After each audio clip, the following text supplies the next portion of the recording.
importance of Magha Busha Day.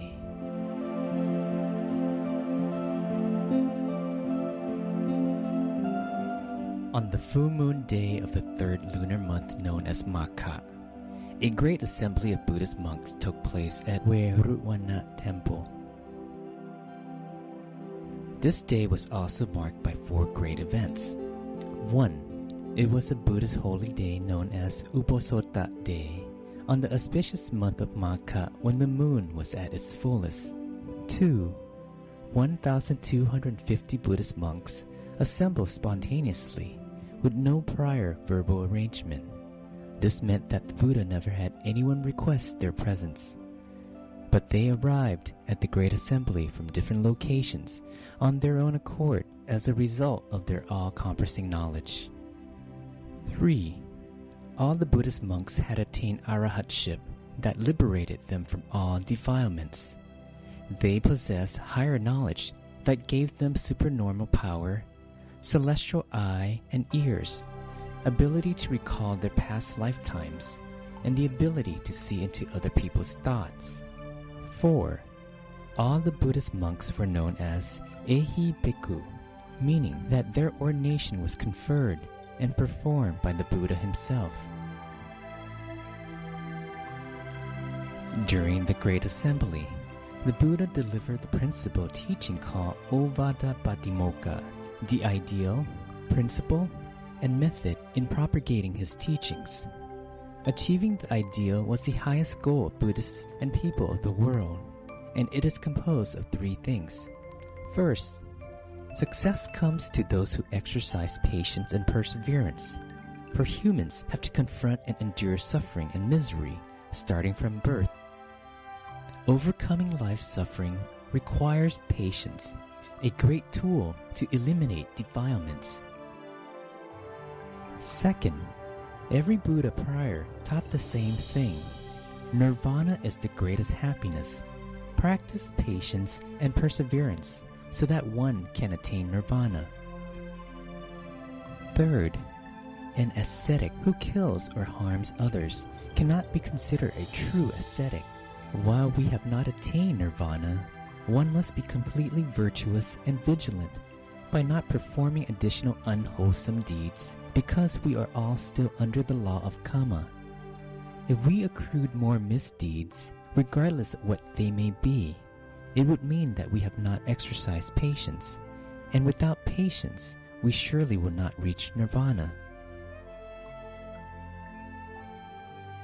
The principle that the Buddha gave is an important guideline in the decision-making process for Buddhists and people of the world. If an action went against the principle, then we would avoid that action. Only when the action conforms to the principle would we carry it out. The principle comprises three components. 1. Do not perform any misdeeds regardless of its degree, because we are all still under the law of karma. Therefore, before carrying out any actions, we must ask ourselves whether the action is unwholesome. If it is, we will not do it. 2. Continue to perform wholesome deeds. Any good deeds that exist in the world, we have to perform those deeds to the fullest when we have the opportunity, because there will be certain wholesome deeds that we won't have the chance to do. 3. Purify our mind at all times. Persevere in meditation practice without missing a single day. Once our minds become increasingly purified, we will be able to attain nirvana. The method is the way to conduct oneself in a manner consistent with the good qualities of Buddhists and people of the world. It is composed of the following 6 factors. 1. All arahats and teaching monks who intend to propagate the teachings of the Buddha will perform his duties without resorting to slandering, attacking, or gossiping, and will avoid all false and harmful speech. 2. They will not harm, injure, or cause anyone distress. They will avoid all misdeeds committed physically. 3. They will firmly adhere to the 227 precepts of their monastic code of discipline and maintain proper decorum. 4. They must practice moderation by knowing the appropriate amount of alms to accept or consume to sustain their livelihood. 5. They must reside in peaceful and suitable places that are appropriate for endeavoring in their meditation practice. 6. All arahats and teaching monks must maintain purity of mind at all times by keeping their mind centered in every activity they carry out, whether it be standing, walking, sitting, or resting. Now that everyone has learned about the meaning and the important principles behind Magha Busha Day, we encourage you to invite all your loved ones to come participate in the lighting of Magha lanterns at the Grand Meditation Square of the Mahadhammagaya Sitiya as homage to the Buddha.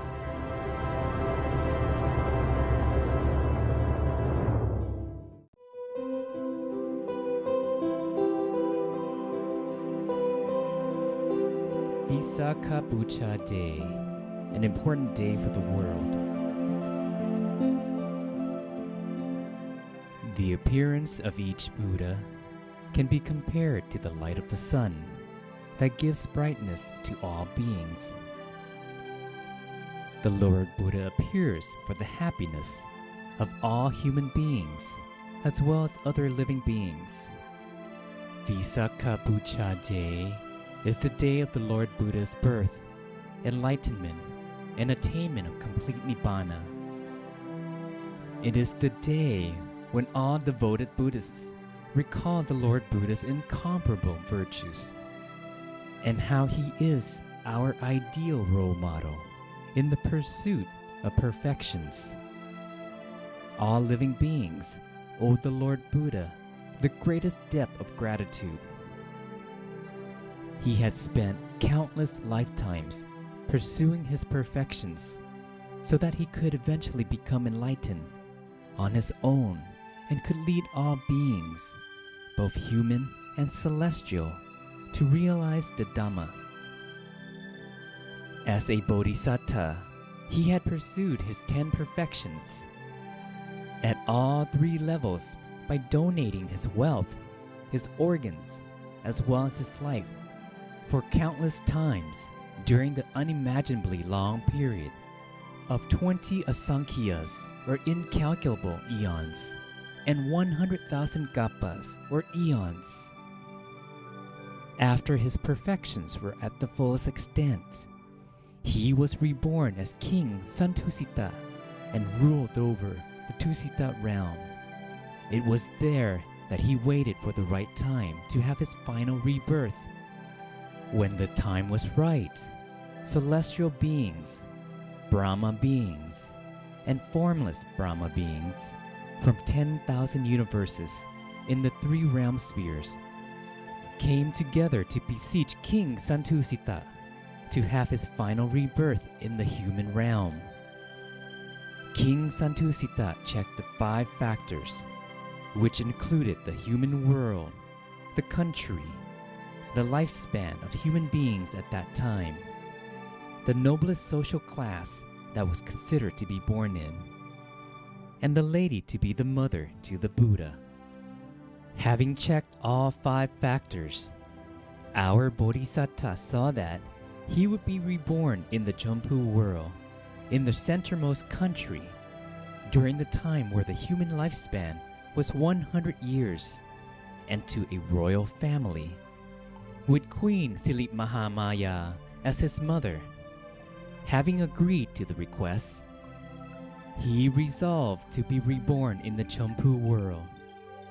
His birth, 80 years before the Buddhist era, at Lumpini Grove, between the kingdoms of Kapilavastu and Devadaha, on the full moon day of the 6th lunar month, the physical form of the Lord Buddha appeared in the Champu world, or earth. During Queen Silip Mahamaya's pregnancy, her elevated meditative attainments and her observation of the precepts enabled her to see our Bodhisattva clearly, sitting in a half-lotus position in her womb, as though he was sitting outside. Queen Silit Mahamaya gave birth to our Bodhisattva in a standing position. He was born with his feet coming out first. As soon as his feet touched the ground, he could stand and walk immediately, which is a supernormal incident that rarely occurs. As our Bodhisattva stood up after he was born, he made the pronouncement about the purpose of his birth as follows. I am the Supreme Being, the most advanced and the most sublime being in the world. This is my final rebirth. During our Bodhisattva's birth, there appeared a great brightness that spread as far as 10,000 universes. There also appeared 32 miraculous signs. The great brightness pervaded the 10,000 universes, which is considered a rare supernormal event. When our Bodhisattva grew up, he saw the four divine signs as represented by the aged, the sick, the dead, and the monk. He was reminded that he had to choose monkhood because it was the best lifestyle to work towards the way out of suffering. He left the palace when he was 29 on the royal steed Gantaka to ordain by the river Neranjara. His enlightenment, it took place on the full moon day of the 6th lunar month. After having practiced perseverance for 6 long years, finally, one day, beneath the Bodhi tree, our Bodhisattva sat in a half-lotus position. Although lightning struck 100 times, he was not at all distracted. On the contrary, he vowed that, my blood and flesh can dry up, leaving only skin, tendons, and bones. As long as I cannot attain enlightenment as the Buddha, I shall not leave this seat, but will continue to sit in meditation until the most elevated meditative attainments can be achieved. Our Bodhisattva's determination caused the evil Mara chief and the Mara spirit to stir. The evil Mara chief took over King Vasavati's body and forced him to be the celestial Mara and to perform his evil work for him along with the Mara troops.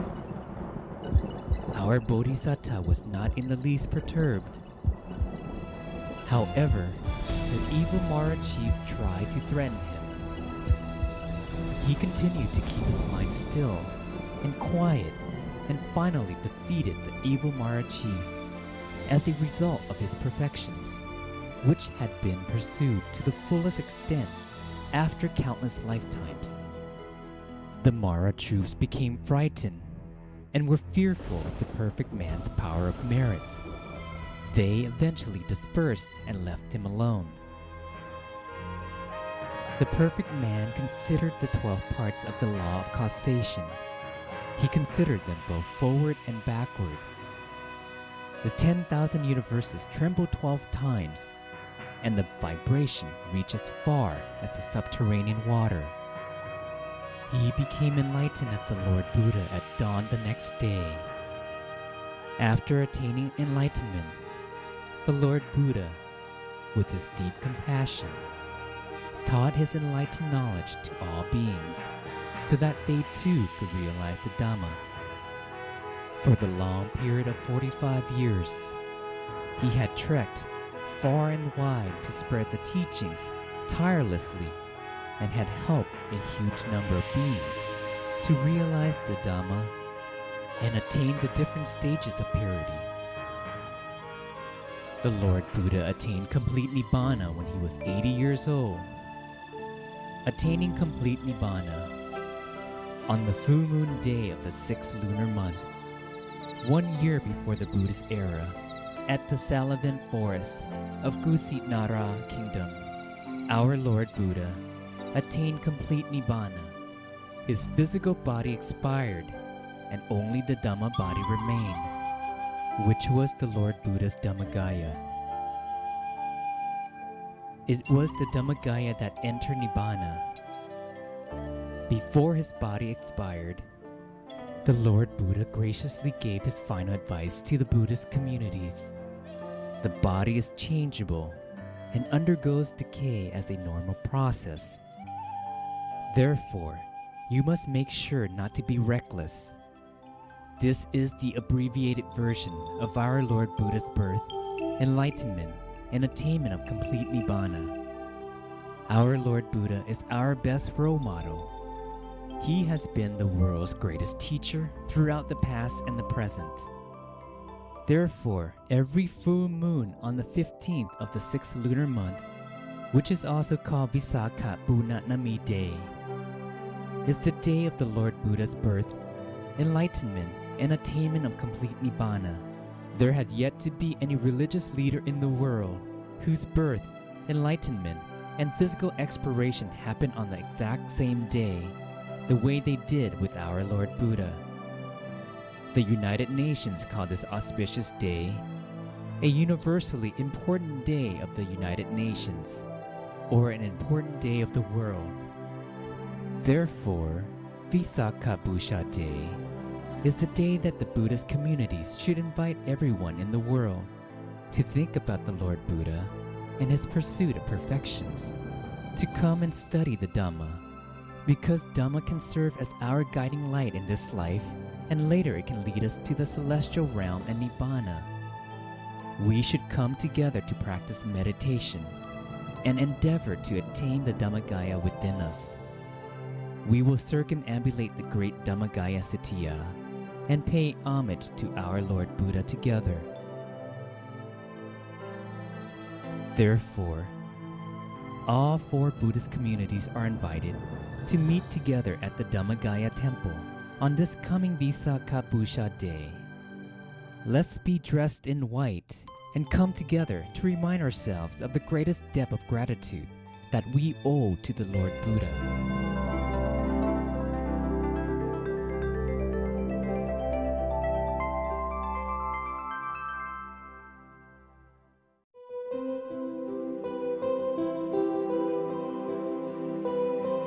Asalha Puja Day.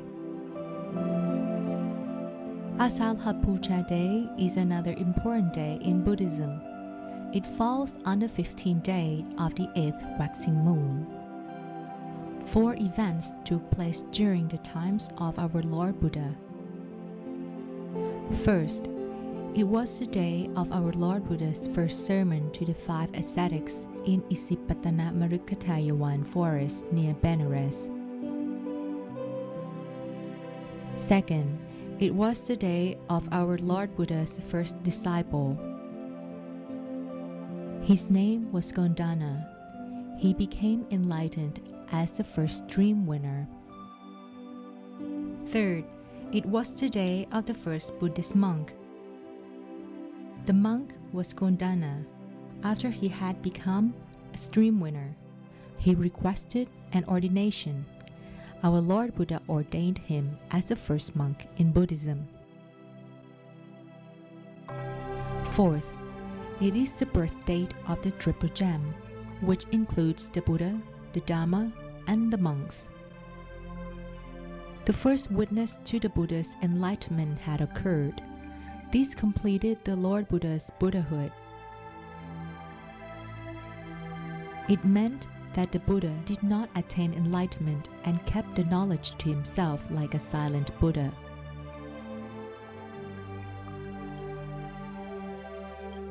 Asalha Puja Day had its beginning after the Buddha's enlightenment. He spent a period of 7 weeks immersed in the bliss of emancipation. After this blissful period, he was concerned that his enlightened knowledge would be so deep and so profound that it might be difficult for beings that are thick with defilements to follow. The Brahma king Sahambadi knew of the Buddha's concern and requested him to give a sermon because there were still beings with less dirt in their eyes.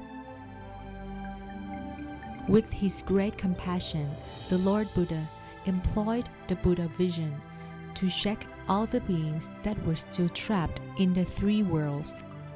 He saw that there were beings of low defilements, and some still thick with them.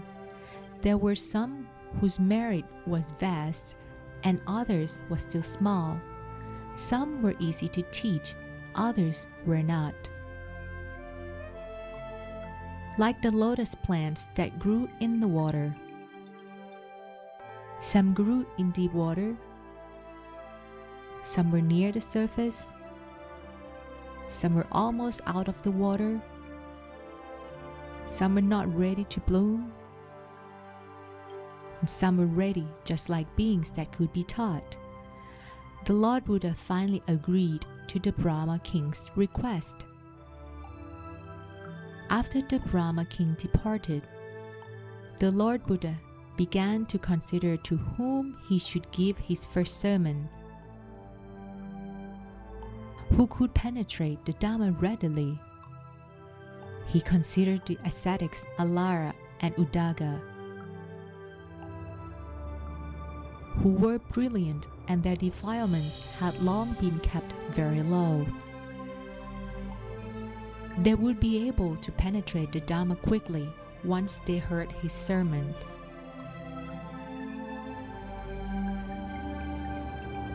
One celestial being knew of the Lord Buddha's intention. He descended from his celestial castle to inform the Lord Buddhas that both ascetics had already been dead. The Lord Buddha checked and found out that both of them had been dead. He thought that it was indeed their great misfortune, because if they had heard the Dhamma, they would have penetrated it immediately. Afterward, he considered the 5 ascetics who were once very good to him. They had attended to him when he was still a bodhisattva.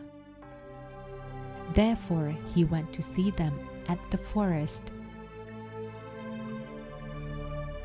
When the ascetics spotted the Lord Buddha from afar, they agreed among one another, "Fellows, this monk Gotama is greedy. He has stopped practicing self-mortification and is coming here because of greed. Here he comes. We will not pay him respect. We will not get up to greet him. And we will not take his alms bowl and his robe for him. We will only prepare a cushioned seat, just in case he wants to sit down." Once the Lord Buddha arrived, the Buddha power caused them to forget their agreement. They all got up to greet him. One took his alms bowl and robe. Another prepared a cushioned seat. One prepared a foot bath. Another placed a footstool by the seat. And one presented to the Buddha a foot drying tile. The Lord Buddha sat on the cushioned seat and then washed his feet. After having welcomed the Exalted One, the ascetics addressed him inappropriately by using his name and an inferior title.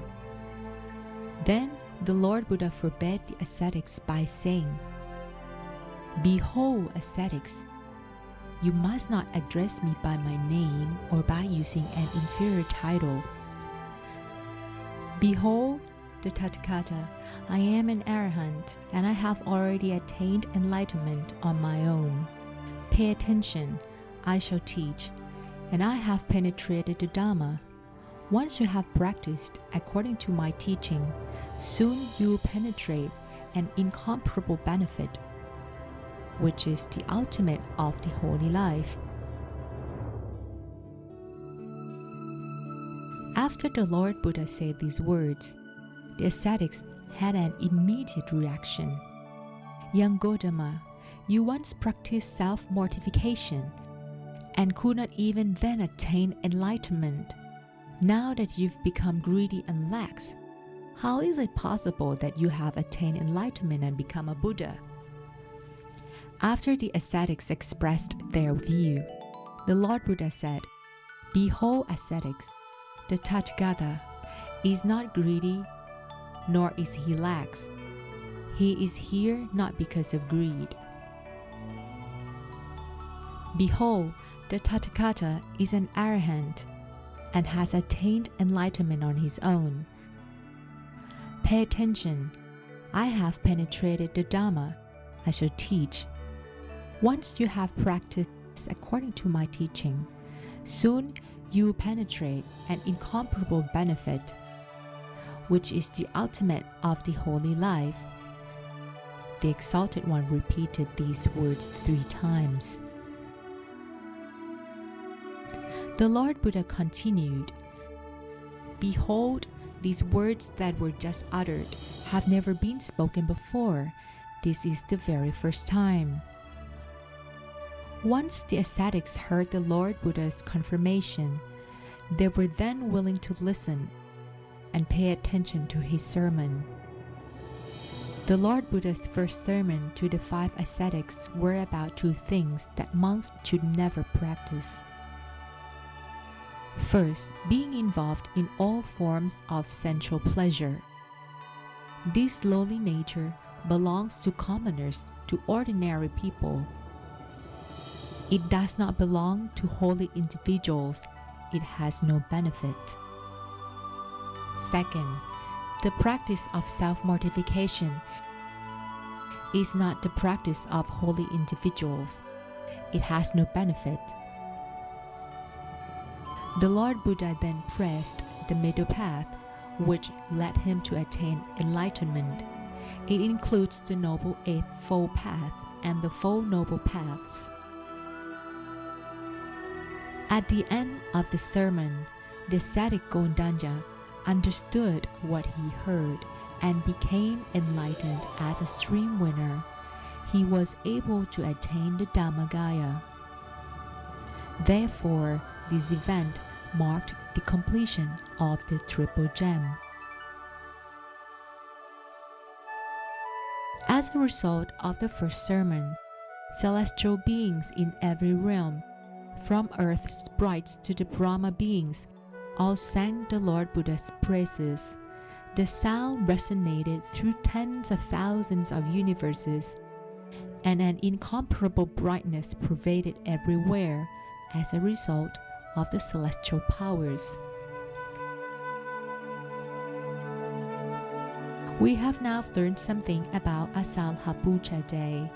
All of us Buddhists should deepen our faith in the Triple Gem and be determined to practice meditation so that we can attain the Dhammagaya quickly.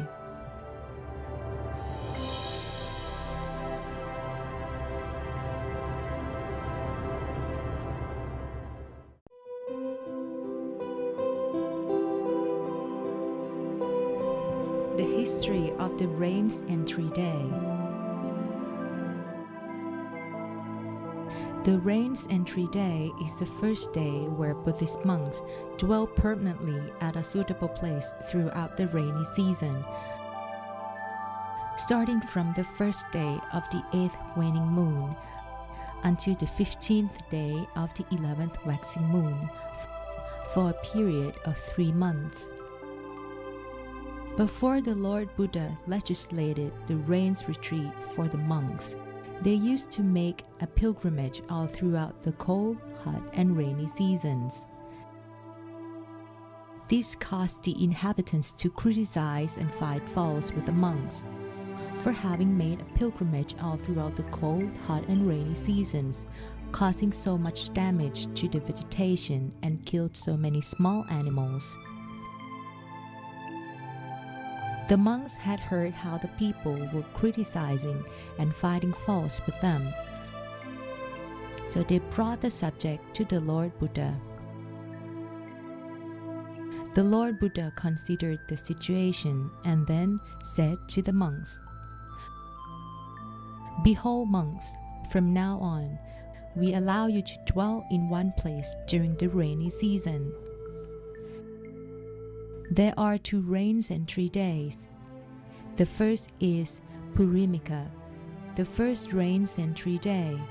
It means the day after the full moon day of Asaha, which signifies the first rains and 3 day, and falls on the first day of the 8th waning moon. The second is Pachimika, the last rains and 3 day. It means 1 month after the Asaha, which falls on the first day of the 9th waning moon.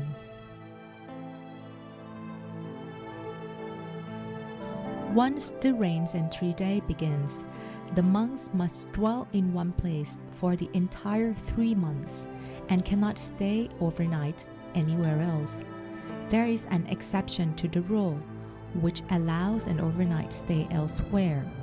This is called Sattaha Karaniya, which means when there is a matter of necessity, a 7-day temporary stay elsewhere is allowed, as in the following example. There was once a lay devotee named Udain. He had a temple built for the monks in the suburb of Kosol. At one point, he had a wish to offer alms, listen to the Dhamma, and meet with the monks. So he sent a servant to request the monks' presence at his house. The servant went to the monks with his request, but the monks did not come as invited because it was during the rain's retreat and they could not stay overnight elsewhere. The servant returned to report the situation to the lay devotee. It caused him to criticize the monks. They did not come as requested, in spite of the fact that I am a lay devotee. I've built a temple and supported the Sangha all along. The criticism had been relayed to the monks, so they told the Lord Buddha about it. For that reason, the Lord Buddha allowed an exception. When it is a matter of necessity, a temporary stay of 7 days elsewhere is allowed. There are 5 matters of necessity as follows. First, a lay devotee wishes to offer alms and listen to the Dhamma and sent someone to make a request.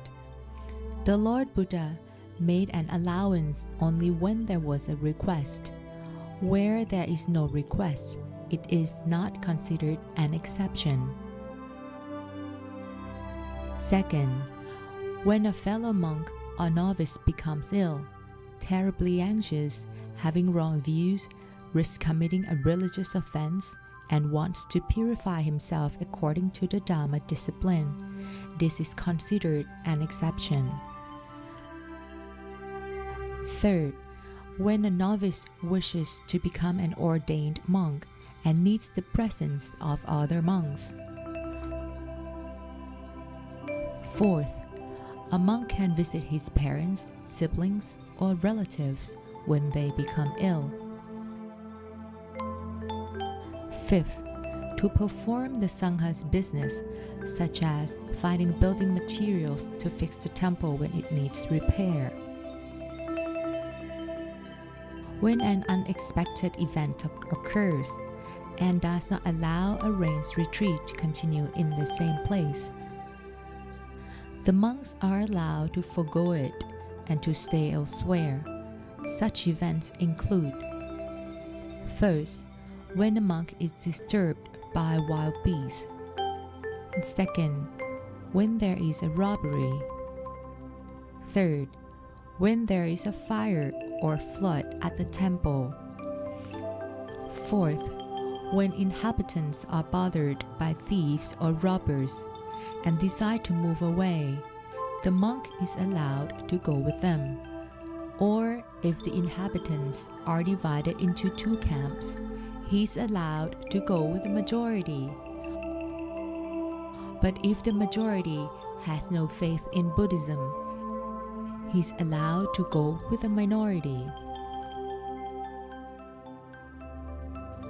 Fifth, when there is a shortage of food or medicine or lay individuals to support the Buddhist faith, the monk is allowed to leave. Sixth, when someone tries to tempt the monk to disrobe by offering him land, wealth, and a daughter, he's allowed to leave the area. Seventh, when there is a possible division of the monks or someone is trying to make it happen, or the division has already occurred, he's allowed to go and alleviate the situation. The place for the rains retreat should be conducive to the Dharma practice. For example, it shouldn't be too far or too close to the community. It should have access to easy communication. It shouldn't have a lot of traffic during the day. It should be quiet and peaceful at night. It should be devoid of any disturbance. It should be a place conducive to monks who desire solitude and peace. Certain places for the rains retreat are allowed under special circumstances. For example, when a monk is traveling with a cattle herder along the herder route, or with a band of wagons or by boat, in order to reach a certain destination. During the trip, if it happens to fall on the rains entry day, the monk can spend the rains retreat en route. When the cattle herder, the band of wagons, or the passenger boat continues on course, the monk is allowed to continue his journey by making a vow, Itavasan Upemi, which means I am spending my rains retreat here. When the monk reaches his place of destination, he is allowed to spend the rest of the rains retreat there. Should the place of his destination not be reached because the cattle herder, the band of wagons, or the passenger boat comes to an end of the trip, the monk is allowed to spend the rest of the rains retreat at the particular place. Such conduct does not violate the legislation. The Lord Buddha forbade spending the rains retreat in inappropriate places such as, first, in the hollow of a tree, as the monk might be mistaken for a demon. Second, on a branch of a tree, as the monk might be mistaken for a hunter. Third, in an open space, as when it rains, the monk would need to run for shelter in the hollow of a tree or under a building, and this doesn't look proper and is considered an inappropriate conduct for a monk. Fourth, a place without a bed, that is, a sitting and sleeping area without adequate protection from the elements, making it impossible to practice the Dhamma. Fifth, in a ghost haunt or a hut in a corpse yard built in the old days, as the monk might be mistaken for an undertaker.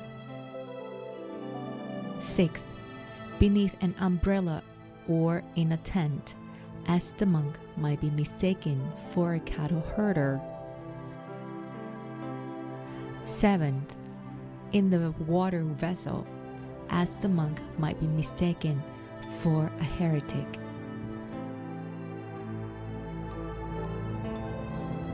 We've now learned something about the history of the rains entry day. The real purpose of the rains retreat is to allow the monks and novices more time to practice meditation. As ladies and gentlemen devotees, we can determine the boundaries of our rains retreat by concentrating on the seventh base at the center of our being. Let's keep our mind still within its perimeter at all times, and we will attain the Dhammakaya within this rains retreat.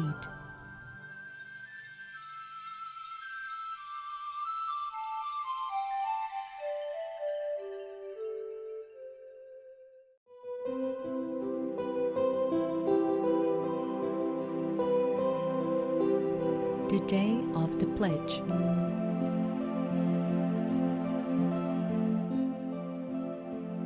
Pledging support to each other on the day of the rains retreat ends began when the Lord Buddha was staying at the Jetavana temple in the city of Savatthi. There was a group of Buddhist monks who spent the rains retreat in different temples around the city. These monks did not want conflicts to arise, which might cause them to be unhappy during the rains retreat. So they decided to practice silence for the entire 3 months, which they had accomplished successfully.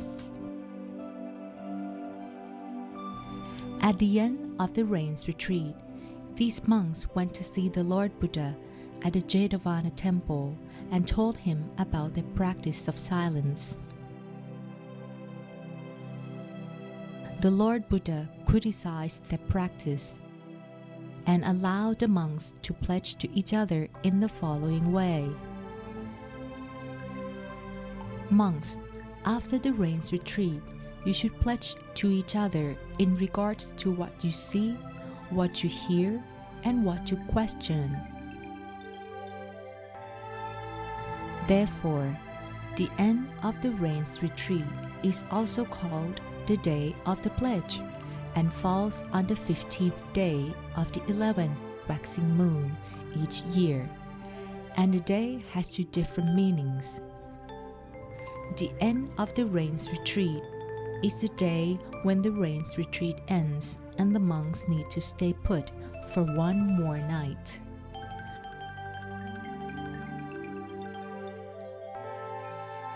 The Day of the Pledge is the time when every monk, regardless of his seniority, allows other monks to advise him with loving kindness as is necessary.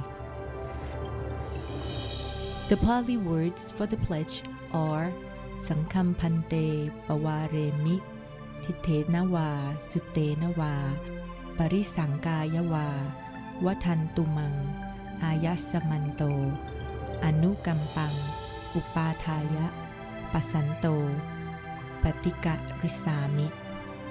It means, Venerable monks, I pledge to you that if you see or hear or question my conduct as being incorrect, I ask that you give me advice so that my conduct can be improved.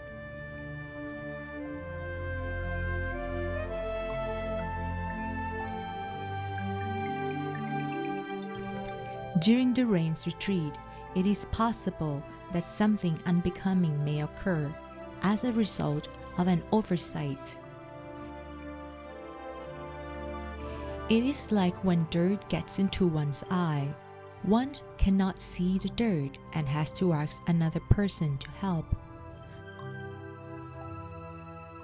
Therefore, the Day of the Pledge is the day which the Lord Buddha allowed the monks to give each other advice.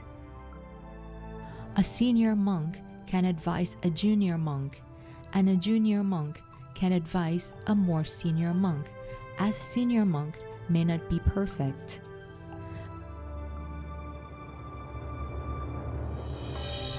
The pledge is one way to contain any misbehavior of a monk and prevents it from spreading and doing damage to the Buddhist faith.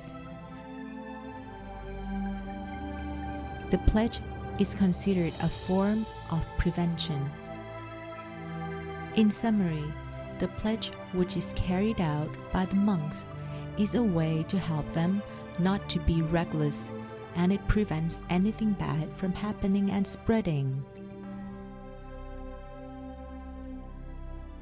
The objectives of the pledge are the following. First, it is a way to clear up any questionable conduct. Second, it is a way to heal any conflicts which may arise as a result of a communal living and enhances mutual understanding. Third, it promotes unity and harmony within the community.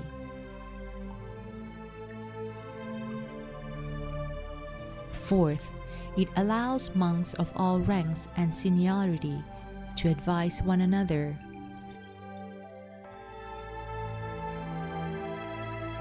And fifth, it fosters brotherhood among the monks so that they are encouraged to conduct themselves properly.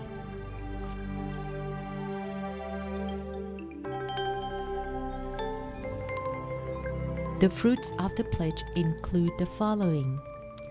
First, it creates purity in the body, words, and mind among the monks, and it clears up any questionable conduct. Second, each monk will be able to learn about his shortcomings so that he can improve himself when he can bear to listen to other monks' advice, which is like pointing him to the treasured truth.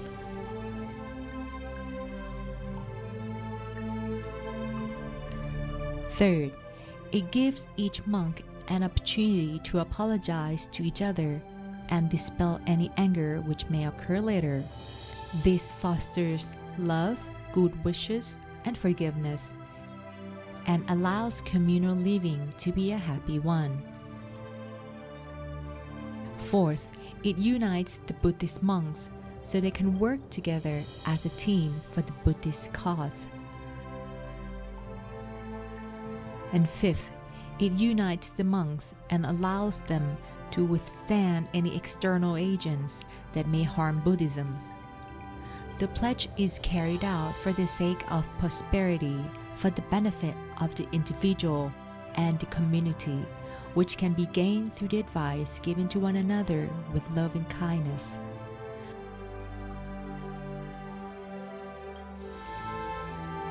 Therefore, on the day of the pledge, the Buddhist communities should take this opportunity to follow this worthwhile practice by allowing those around us to give us advice so that we can better cultivate perfections in the future.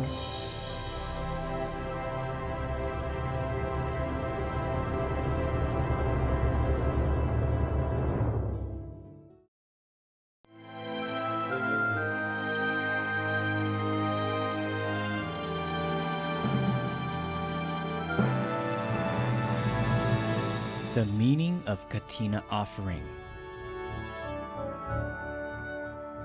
Katina is the offering of robes to the Buddhist monks who practice righteousness and have completed the Buddhist Lent. It is a great merit-making occasion for lay devotees, and it earns them tremendous fruit of merit. But before we mention the fruit of merit, let's learn about the meaning of Katina. Katina means an embroidery frame that is used to hold the cloth in place. It can be rectangular or round. Once the cloth is held in place, sewing is then facilitated. Another meaning of Katina is the offering of robes to the Buddhist monks who have completed the Buddhist Lent. Katina offering is the respectful offering of robes to any Buddhist monk in the temple. The occasion of Katina can also be called the season for changing into a new robe. At the beginning of Buddhism, a monk acquired his robe by making it out of discarded cloth, such as cloth used to wrap a corpse, or cloth picked up from a trash pile. In those days, cloths were precious and hard to find. when a monk fashioned his robe out of discarded cloth.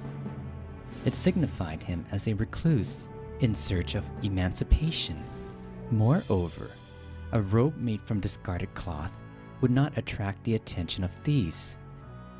People in those days minded old and patched material, and it was not desirable to anyone.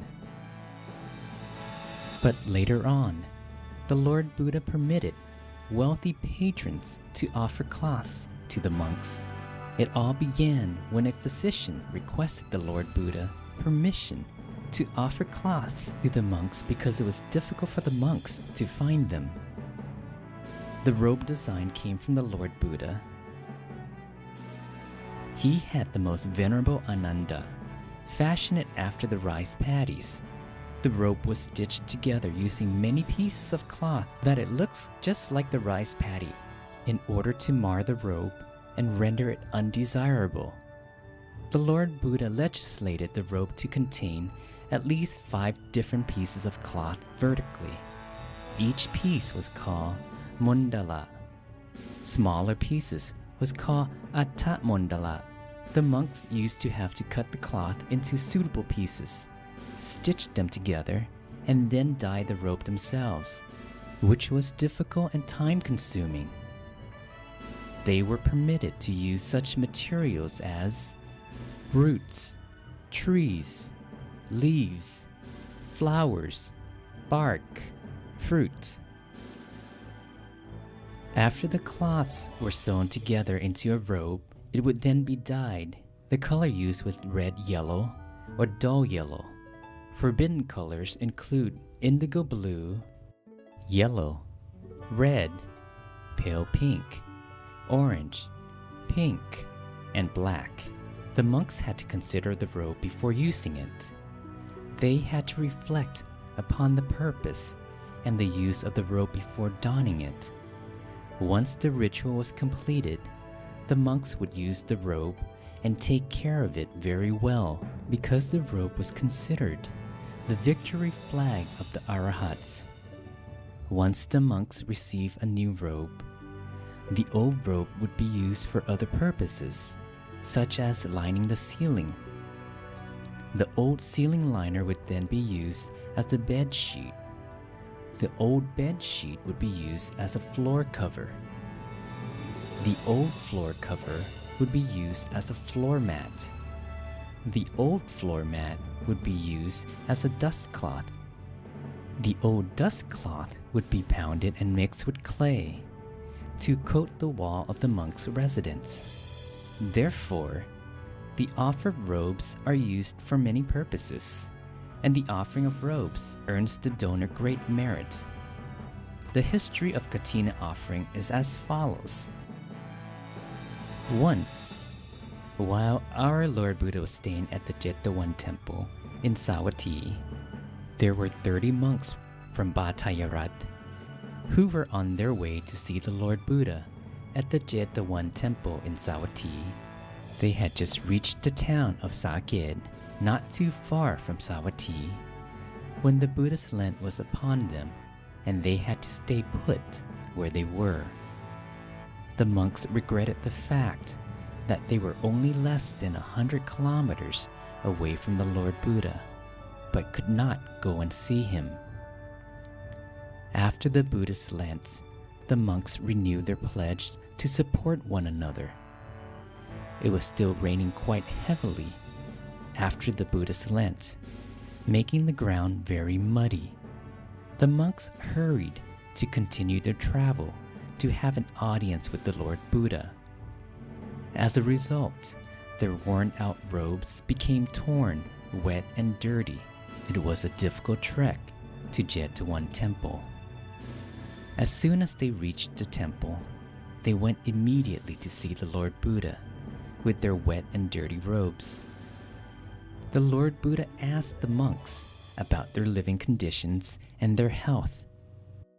He wanted to know how they spent their Buddhist Lent and whether they were harmonious and able to go for alms.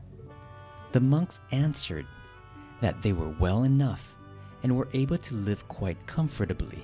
They told him that they had lived peacefully with one another and received sufficient alms from the people. The Lord Buddha noticed their torn robes and allowed them to accept new robes from lay devotees within a short period of 1 month after the Buddhist Lent.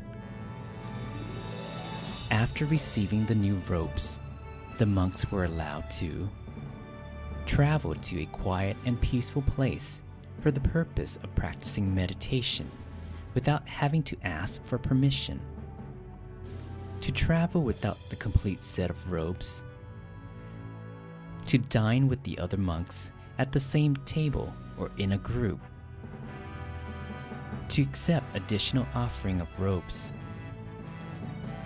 to keep extra robes for the monks' own use without having to make them available to other monks. This is the history of katina offering and what the monks can do after the ceremony. You are all invited to join the ceremony of katina offering at the Dhammagaya Temple on the first Sunday of November.